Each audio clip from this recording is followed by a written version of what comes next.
So I want to go on and allow our panelists to come up here and allow them to introduce themselves when they get up here. And we're not going to do like the standard like academic style opening statements. We just want to have a conversation with three women who are passionately committed to the cause of parental rights in the country. So we have Mehek Cook, Ali Mar, am I mispronouncing your last name? Murray, and Michelle Exner. Thank you very much for joining me.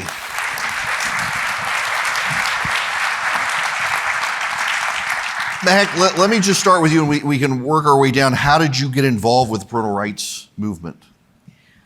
I love the story, but it's quite brief. I'm a new mom. I have a 10-month-old at home and I'm expecting, so another one on the way in December.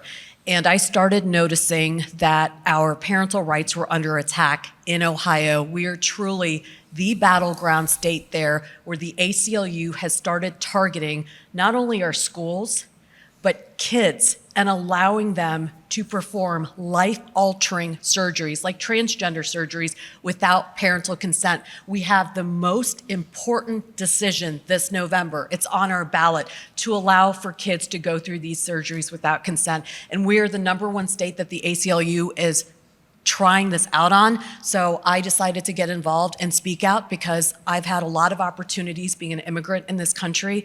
Came here when I was 5 from India, and the #1 privilege I've had is education and my parents making those decisions when I was a minor on what's appropriate and what's not in terms of healthcare.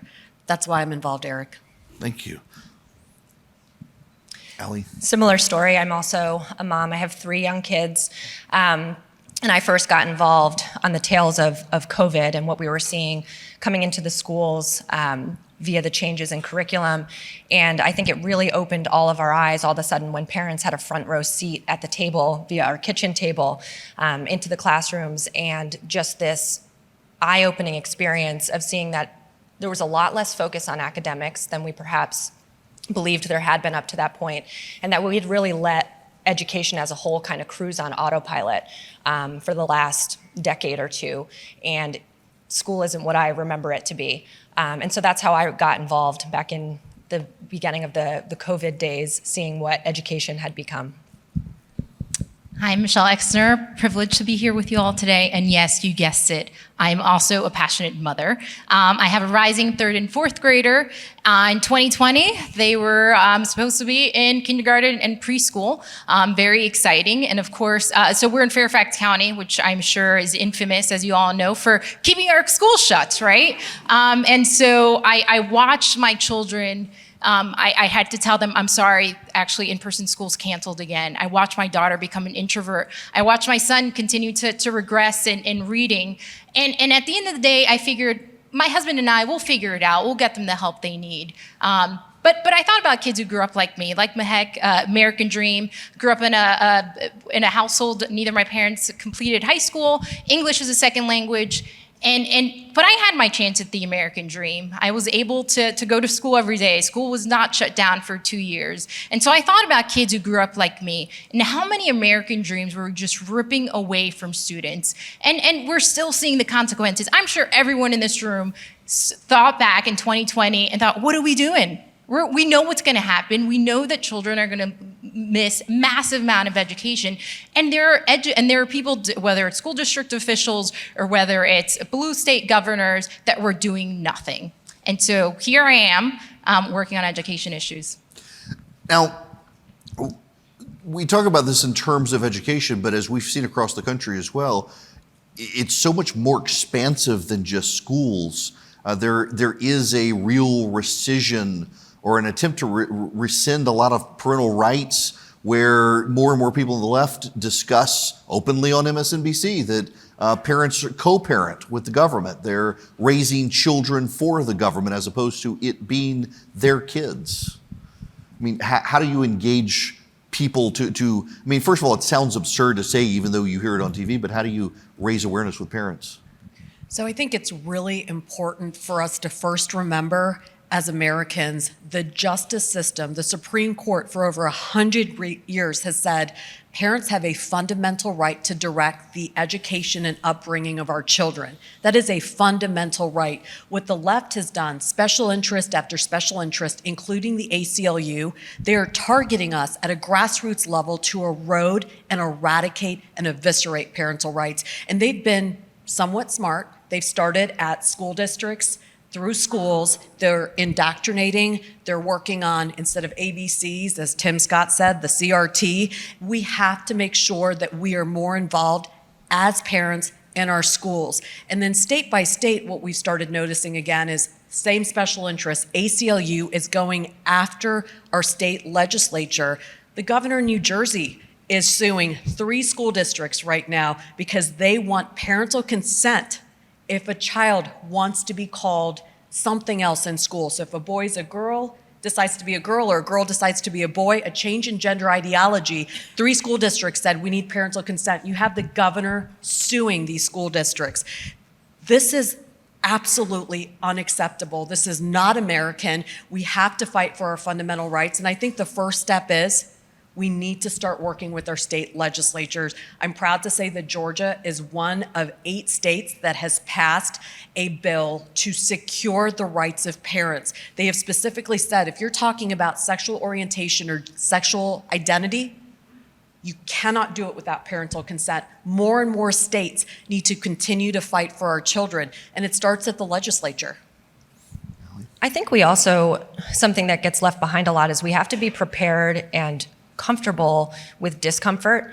And I think we have become so conditioned, probably not those of us in this room, but broadly speaking, to not upset the apple cart, to not offend your neighbor, to not want to, reach in and say, oh, well, have you considered this, et cetera. And if we're not having those conversations with people around us and who are important to us, and then finding our coalition of like-minded people, it's really easy to feel isolated and on an island and like you're the only one that's fighting it. And we talk to so many parents who say, oh, well, I'm afraid that if I speak up, my daughter won't make the soccer team, or, so-and-so will act a certain way and they'll be out of their friends group. And it's such a catch-22 because as parents, all we want to do is protect our kids from those types of experiences. But at the same time, if we aren't the ones who are stepping up and having those conversations and fighting for them, we don't get anywhere. So as much as it's, of course, on the legislative and the activist front, it starts at the kitchen table, and it starts with our values, and it starts with the conversations that we're having in our neighborhood and the coalitions that we're building to then turn around and go to the school board, to your legislative member, to your congressman, et cetera, and to say, like, look, hey, it's not just me. We have 15 people, we have 50 people, we have 500 people who feel this way, and there's always much more strength, of course, in numbers, and the ability to have that voting block or that constituency that's going to speak up person after person after person at a school board meeting right down the roster. And like you said about building a coalition, what we found with parental rights, this isn't a Republican or Democrat issue. This is an issue that transcends politics. And if you ask any parent, the overwhelming majority said, no, I want to be in charge of my kids' education. I want to have a seat at the table. I want to have input. And I want to be the one to instill the values that I think are important to our family. Like you said, Eric, there is, from the Biden admin, he uses our children. No, they are not. They're my children. We're raising them how we deem appropriate. And so I think one of the things that we could be doing, again, building coalition by exposing these stories, right? I'm sure when you read these articles, it could be overwhelming to think, oh my gosh, we are being overrun with all of this indoctrination in classrooms. But really what I think that is exposing what's happening, that's creating change, and that's building the support to strengthen and fight for parental rights. I think this is the most important fight of our lifetimes. It's about the next generation of Americans. It's important not only for our family, for the future of our country. And so exposing, and at least for parents defending education, on our website we have resources for parents, whether it's how to interact with the school board, whether it's if you want to run for a school board position, there's resources for that. And there's also the exposure that PDE is taking part of, whether it's lawsuits that we're engaging in, whether it is putting up complaints with the Office of Civil Rights. And so there's a lot of work that's happening that I think is creating good, important progress here. Michelle, you mentioned it being a bipartisan issue. I've seen a lot of the polling on parental rights, and It's like the only group in America that doesn't think it's an issue is like hardcore progressives, and overwhelmingly it's women realize the significance of this issue. It seems like, I mean, for conservatives, this is an issue we need to be more vocal about. Yeah, absolutely. And that's why I think exposing what's happening so recently, what PD has taken on is let's go through the different school districts across the country and find out what are they doing, how are they making sure that parents have a seat. And what we found out that a lot of school districts, in fact, about 1,000, have a policy in place that when it comes to transgender policy of the pronoun use, there's policies in these schools. Again, 1,000 school districts, about 18,000 schools impacting 18 million students, that these school districts say that parents shouldn't be informed if this is happening with their students. Obviously, that's absurd. We should absolutely be informed with something so critical and so personal and intimate to our child. And so I think what we're again building that support, where I think this has continued to be a critical issue, to the next election and beyond. Ali, you talk about having young kids and the schools. Can you just really explain the problems, particularly in the Northern Virginia area, saw it in others, of the school systems treating the parents as the bad guys during COVID shutdowns? Yeah, of course. So I think we've all probably read a million stories about this where parents were just at every turn kept on the outside and seen more as adversaries, not more as adversaries, seen as adversaries and not partners. And that's why one of the projects that we've been working on, we're going through and we're looking at school boards across the country and the election rules surrounding them. And interesting fact, school board elections typically only have 5 to 10% voter turnout. It's abysmal. And I don't want to be just another person that sits up here and says like, hey, go out and vote, but 5 to 10%, like, that does not represent our values. And so if you dig into that and back that up, we were very curious, why is that the case? And most people don't know when their school board elections are. And the deeper you dig, the more you realize this appears to be pretty intentional. So they're not on general election days. They're very rarely in November, which I think I kind of fall in the minority. I don't think that's necessarily the end of the world. However, what's really sticky is filing deadlines in a lot of places are only 20 to 30 days, sometimes 45, before the off-cycle election. So if you've got an election in May, the candidates are only filing in April. The teachers' unions turn on their text list and their email blast and they tell their people, and no one else knows. Candidates don't have time to campaign, and voters don't have time to ask questions. And there are very few states that post a list of like, hey, here's when the school board elections are, here's who's running. Sample ballot rules vary from state to state for school board elections. In a lot of places, Minnesota, for example, you only have to post a sample ballot 4 or 5 days before an election. So if these candidates are filing at the last minute, nobody's seen a sample ballot, nobody knows when the election is, the only people who show up are the 5 to 10% that the teachers' unions turn on. And so we don't have a fighting chance. And so I think a lot of, specific to the school front, a lot of this can be changed even within, as much as I'd like to see these election rules changed a little bit, can be changed just with the awareness factor, the grab a buddy, go vote kind of thing, and staying involved and keeping feet to the fire. But we need to kind of reform that school board election process so that there's, at least a 6-month filing deadline, et cetera, mirror some of the federal offices or the bigger ones, to give people a chance, because right now, it's not surprising with only 5 to 10% turnout that our school boards don't reflect our values, because nobody knows when they are. Beck, you mentioned the Ohio constitutional amendment that's up that is cast by the media as a pro-choice measure, but when you actually read it, it's an expansive restriction of parental rights that the ACLU wants to put in the Ohio Constitution that nobody seems to be aware of. It's not abortion, it's a parental rights measure. It's called the Anti-Parent Amendment. You're absolutely right. But what the media has done is continue to trick individuals into thinking this is just about abortion. And let me tell you, it's about much, much more. This amendment that is being pushed by the ACLU and Planned Parenthood specifically states an individual has the right to make its own reproductive decisions. Now you're thinking, what's a reproductive decision? They say, including but not limited to, and they list about 6. And this is where it's very important. They don't use the word woman, they say individual. They list reproductive decisions, but they say including but not limited to. That means transgender surgeries, and nowhere in that amendment is there specification for parental rights. In fact, it states if the state passes anything that is a burden on parents, it will not be held. And the ACLU has won time after time. Parental consent is a burden. That is their MO. This is allowing for transgender surgeries without parental consent. And I said this initially, Ohio truly is the battleground state. The ACLU is trying to eviscerate parental rights, and they're using Ohio as their test case. And what they've done is they've realized very quickly parents are not going to stand for this. So now they've turned the same legislation into Florida, but they've added the state may pass parental notification laws.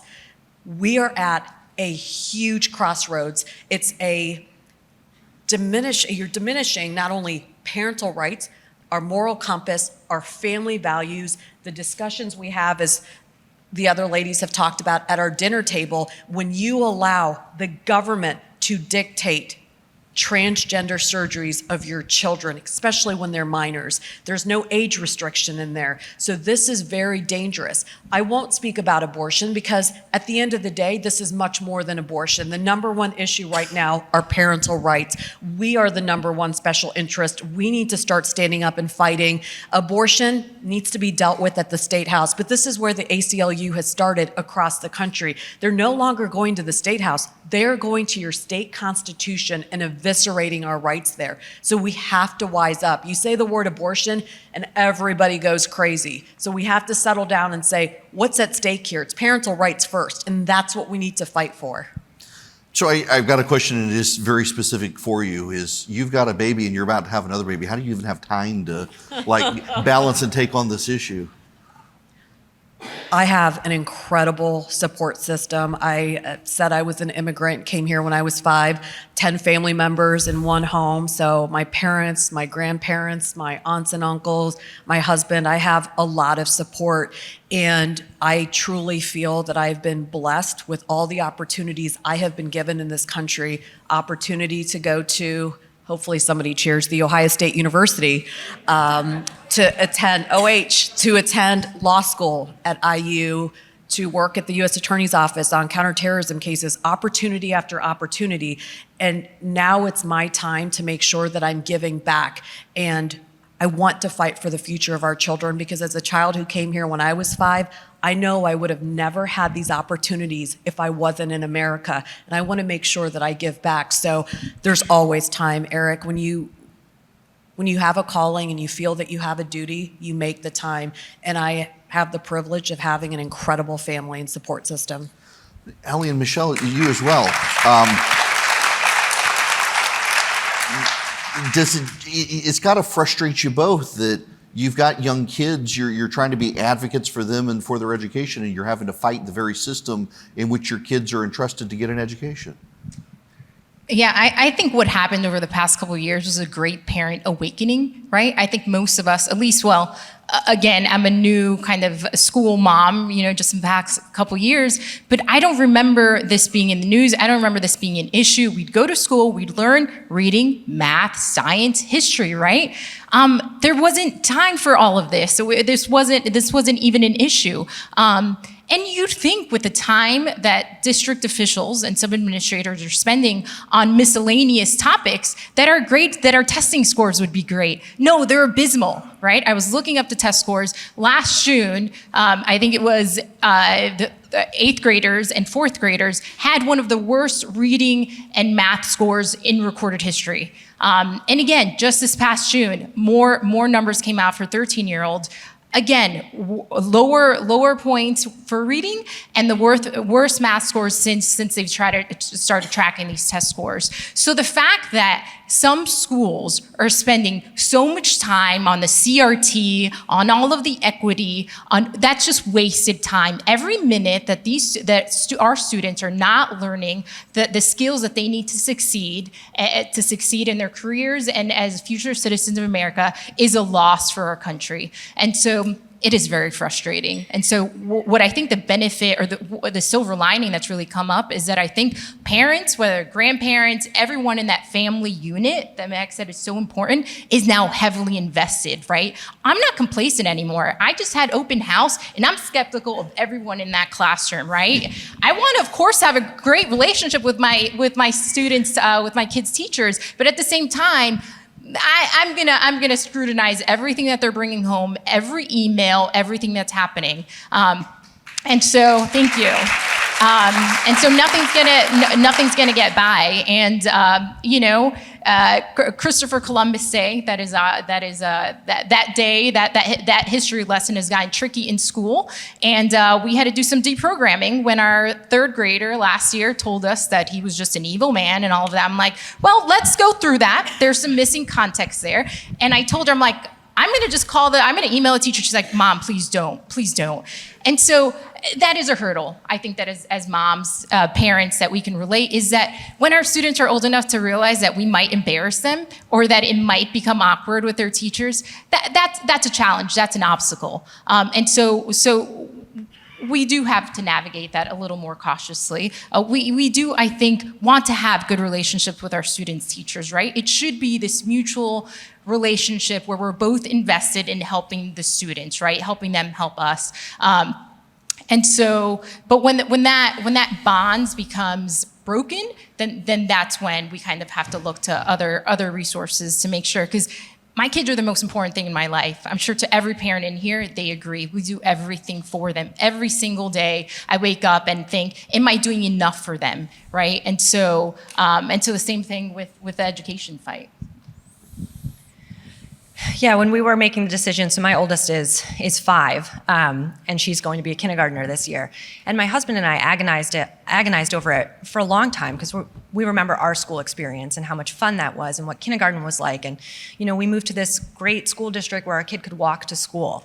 And now that's all changed, and we're driving her 20 minutes down the road to go to school. But when we were doing interviews with each of these schools to kind of figure out, what was going to be the right place for her, like Michelle was just saying, removing that complacency makes you that much more confident that your kid's going to get what they need out of it. And it also does put the teacher, the administration, and the school kind of on notice that people are paying attention. And to drill a little bit deeper in what Michelle said, we're not only falling behind where we being our kids, are not only falling behind where we were academically against ourselves over the last 5-10 years, it's been a 10-year decline to where our peers and our adversaries are in the world. So it's also a national security issue. And when we're having these bigger conversations, as many of the presidential candidates who've come through here have said, talking about China and Russia and the great power competition, how are we going to, continue to keep our elbows out in our posture. If our next generation is so focused on the identity politics and on race and gender and not offending anyone, and they're not learning anything in school, it's a national security issue too. And it's going to continue to put us as a country at risk, not just problems within the household and our communities. Us as a country are going to suffer for that. So this is a huge, huge issue that every single one of us needs to be extremely involved in, not just parents. So if you have friends, neighbors, grandparents, et cetera, you need to make sure that they're pulled in on these conversations as well and really have a true understanding of just the breadth of this discussion and how forward-looking we have to be when we're having these conversations. I mean, heck, to bounce off something that Allie said there, you're from an immigrant family, and remember yesterday Nikki Haley said that her mother, who came over from India, one of the first female judges in India, gave up that career to move here, that she, at the table every night, complains about illegal immigration, given what it took for her to legally come to this country. I've got to imagine, as an immigrant family as well, your family looks at this stuff and thinks it's absolutely insane that kids are more likely to learn about a gender unicorn than in the alphabet when you get into a school. I'm really glad my father isn't here and he doesn't have the mic, because let me tell you, he spent over 18 years in the Indian Navy and gave up his career so that our family could live the American dream. We came here legally to the United States, and the number one thing that was discussed at the dinner table, what did you learn at school today? That's it. I could complain, and I'm sure Nikki has lots of stories, because look, we do look different. I make this joke, but I am serious. I was the hairy little Indian kid on the playground, and nobody looked like me, and nobody wanted to play with me. And I had to learn how we were similar rather than different. So what Nikki Haley said is true. When you have immigrants coming to our country, fighting to be here legally, those are the ones that you have to applaud. Those are the ones you have to cheer for. But then once we get here,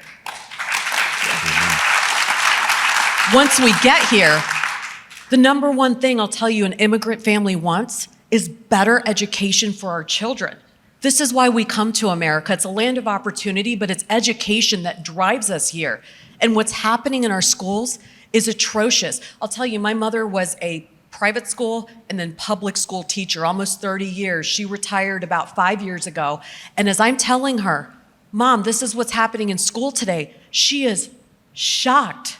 She is dumbfounded. She said, what happened to math and science? When I retired, that's what we were discussing. There wasn't gender ideology and pronouns and keeping secrets from parents. Parents were demanding, what is my child learning in school today? And she taught at an inner city school.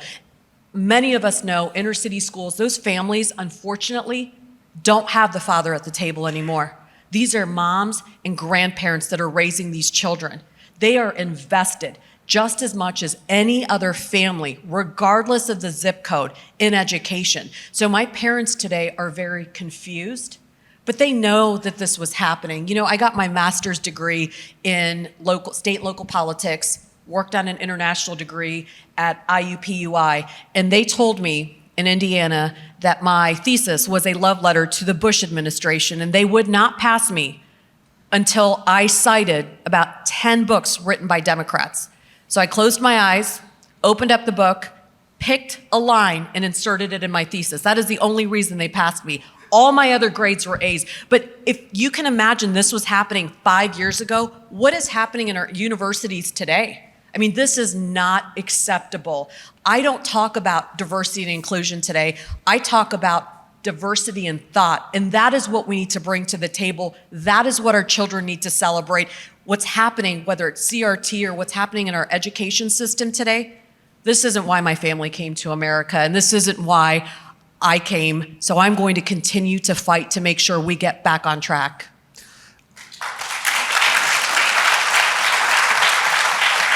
I have a friend in the audience who was a private school teacher, and I know we're talking about public schools, but it always shocks me how so many elite private schools in the nation are doing the same thing the public schools are, and the parents are often not clued in, or the parents who pay the actual bills directly to the school and the alumni who make donations are oftentimes hit by an administration that lies, obfuscates, and still values indoctrination of students. We're one of the big private schools here in Atlanta now, which has a background as a military academy, and it doesn't even want to tell people about that anymore lest they trigger kids at the school. I mean, when it's that pervasive into a private school where the parents funding the school are also opposed to it, I mean, sometimes it just feels like there's too much to push back. I mean, I don't know who wants to address that in the private school fight.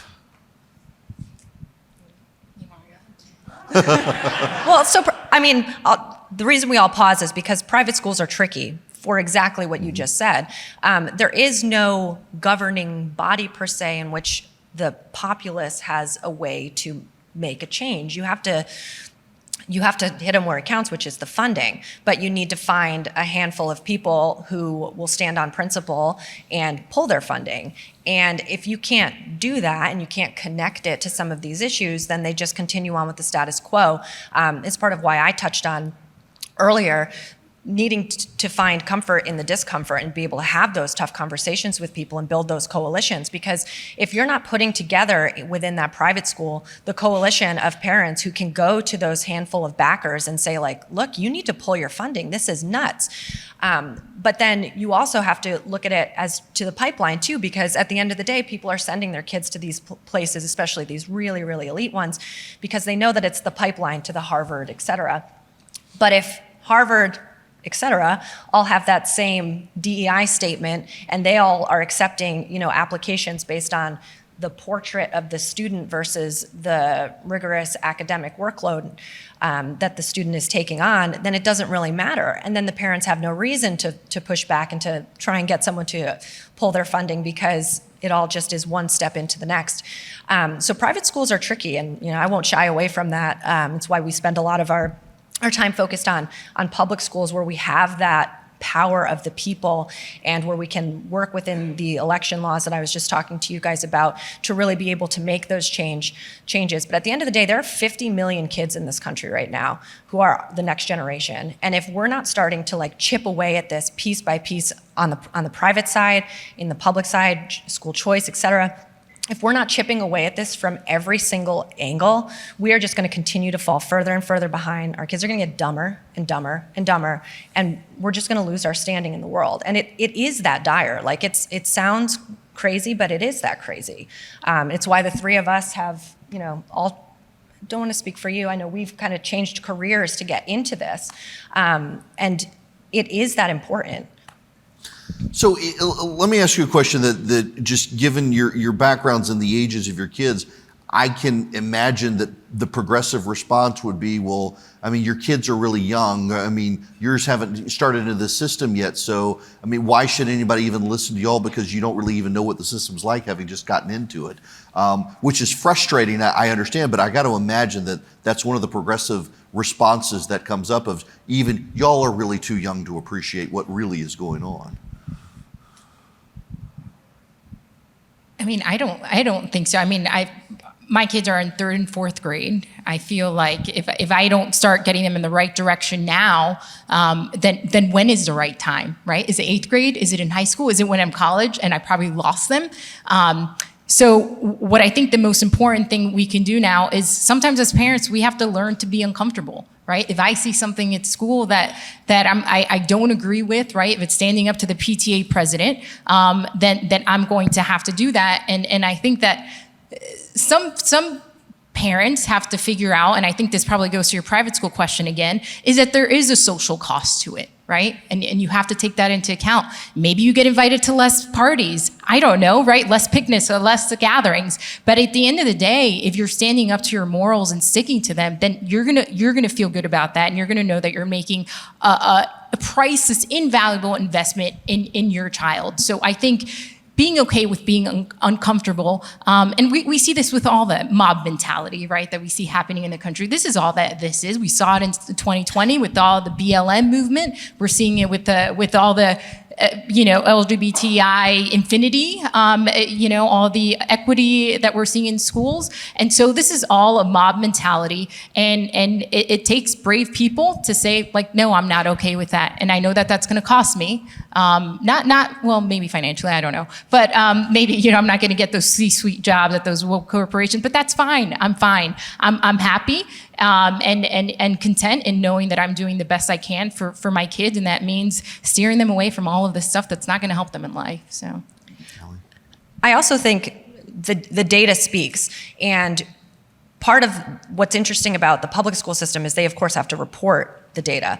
So, if someone were to come at me with that type of a rebuttal, well, your kid's in kindergarten, like, what do you know? The data speaks. It's all public. It's published. So when you're showing me that there is a 97% graduation rate from the high school, but only 40% passed the SOLs, and the average SAT score is X and the ACT score is Y, why did 97% of them graduate? Like, how does that show academic proficiency? Forget proficiency, that's not even a functional adult. That's why kids, when you go in, I can't tell you how many times I have stood waiting for someone, a teenager, to make change and seen them pull out an iPhone or like type it into the cash register, or God forbid you give the extra dollar bill or the extra change so you get the dollar bill back. I mean, that is mind-blowing math. And I say this as someone who went to an art school. I can do that math. Okay, so like. So just for the record, I went to law school. I can't do that math.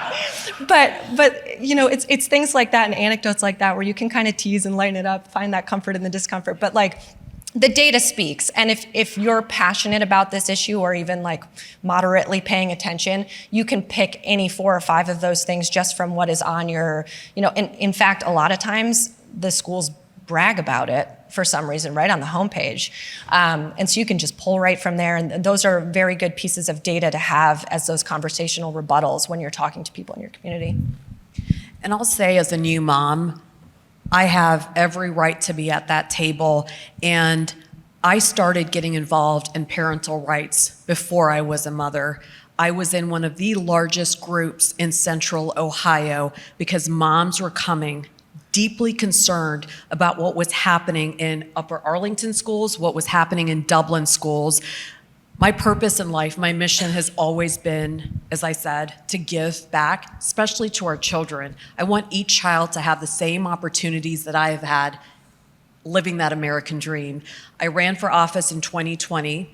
I'd like to say I ran out of time, but it was truly a year where every Democrat won in Franklin County, Ohio, and just wiped out Republicans. But I never stopped fighting for our children and for rights. So I know what's happening in our school systems. My mother was a teacher. I know what the good days were like and what we're facing today and the challenges. So I am not only fighting for my children who are not in school today, but for other people's children, because I truly believe this is the greatest country. We have the greatest opportunity, and the only way we're going to succeed is if we look out for one another, if we fight for one another, and if we ensure that education is the #1 conversation at dinner tables. I care about people, and it's really difficult for me to see these moms and dads today struggling. When I ran for office, I can tell you during COVID, yes, I wore a mask in 90-degree weather, and I did run against a doctor. I don't recommend that in the future, but during COVID. So I knocked on doors, and most families came out and said that their child was struggling. They were struggling with learning online. They were struggling with the material. They were struggling with depression. We have so much work to do to catch up. Our national achievement grades and testing, I mean, we're behind in reading and math. We're not going to be able to beat China. I'm glad the presidential nominees all are talking about this. It's absolutely important. You don't beat China without good education in the United States of America, and that's where we need to focus today. So to wrap this up in our remaining moments, and Michelle, I'll start on your end now and work back. What do you all recommend? Like, we have people in the room who are grandparents or parents, expecting parents, haven't gotten married yet, but will. I mean, what do you tell people to do? How do they get involved? How do they fix it? Sure. Well, I'll say one, don't underestimate what you can do at the individual level in your respective communities. So it's so powerful. Each of you has a right as an American, and so please have your voice heard. The second part is I'm going to plug Parents Defending Education. We are there to support parents, to be a voice for the parents. It was the organization was established in the spring of 21, obviously as a result of all the frustration that parents across the country were feeling. And since then, right, the school closures might have started this movement, but it really just opened our eyes to everything else happening, whether it was a parental exclusion that's happening, right, just a complete assault on parental rights across the country, whether it is frankly, the discrimination that we're seeing in some schools. I mean, we are having some school districts that are starting up different programs, extracurricular activities, all taxpayer funded, and they're discriminating by race. You can only apply to these if you're if you're a minority and whatnot, that is a violation of civil rights. That is discriminatory. There is no other way to put it. And so when PD hears about that, we go into action. We put up a complaint. We just started the Department of Education just launched an investigation after we filed a complaint against a high school in North Carolina that stood up an organization that excluded some people just based on their race, which it was wrong before and it's still wrong. And so whenever you hear something like that, maybe you feel like I don't have the power to do something, please forward it to us. We have an entire team who's vetting all of these tips and going into action to make sure that there is change. We have a lawsuit going on in Ohio where a school district is saying that there will be penalties and punishment for students who use the wrong pronouns to address some of their peers. And doesn't stop there. They also have some sort of snitch line. And also, even if some of this stuff is happening in their homes, perhaps using their phone, that's included as well. No, that is unconstitutional. And so we have a lawsuit going on that. So I think for all the negative things that we've talked about, just know that there's a lot of action taking place to be a counterbalance that is so needed right now to counter all of that. And I think that is something to be proud of and something to be optimistic about. I'm going to try and spin this into something positive. So 5 to 10% voter turnout in a school board election tells me that we have a long way to go in terms of getting people to come out and vote. But every single one of those percentage points is a person and is an opportunity to make a connection and to turn them out. And so this is perhaps the greatest example of any issue where a handful of people can have an immense impact. So building those coalitions within the community, going in and talking to teachers, talking to the PTA lead, making sure that your representatives within your hyper-local community actually represent you, doing the research. Look, a lot of these parents especially don't vote in school board elections, like we said, because they don't know when they are. So if you have an extra 10 minutes on your hand, find it and tell someone. And good old game of telephone, just keep passing it along and make sure that people in your community have the information that they need to be able to make an informed decision. In a lot of places, school board positions are nonpartisan, and so they're just listed alphabetically. And so it's no surprise when the 3 winners for the 3 open seats, last names are A, B, and C, right? And so there is tremendous room for impact at a hyper-local level that everyone in this room can make, especially if you're, a parent, grandparent, et cetera. There's a lot of room for improvement. And so to try and leave it on a little bit of a hopeful note, we can get it way above that 5 to 10%. There's the election reform side of it, which our organization is hoping to make some headway on, but we can't do that, of course, without people also coming out and raising those numbers organically. I would say speak up and speak out. I think that's extremely important, and it starts at our dining tables. Ask your children. If you're a grandparent, ask your grandchild, what are you learning in school? I think that's the number one conversation we need to have. And then legislatively, there is a Parents' Bill of Rights. 18 states have passed it, Georgia being the last. It is so important for our states to start passing legislation. This bill specifically states that parents have a fundamental right to direct education. And if the government wants to step in, they have to pass a strict scrutiny test, which means there must be a compelling state interest before they can come between you and your child. And that's generally abuse and neglect. So we need to start a national movement. Right now, we have the Supreme Court on our side for over 100 years, but states need to start passing a Parental Bill of Rights so that we can reassert our right, reclaim what it means to be parents, and reclaim the decisions that we're making. But I think number one, kitchen table, start those conversations again. Don't sit in front of the TV and have dinner. Go back to that, what I call that traditional family setting that makes us great, that makes us all think about the issues that we're facing. And together, I believe we can unify and come up with solutions and continue to make sure that our children are doing well. Well, listen, I know the slings and arrows get hurled at y'all for doing this, particularly from teachers unions and even elected officials who don't like it. So thank you very much, and thank you for spending time with us here to talk about the issue.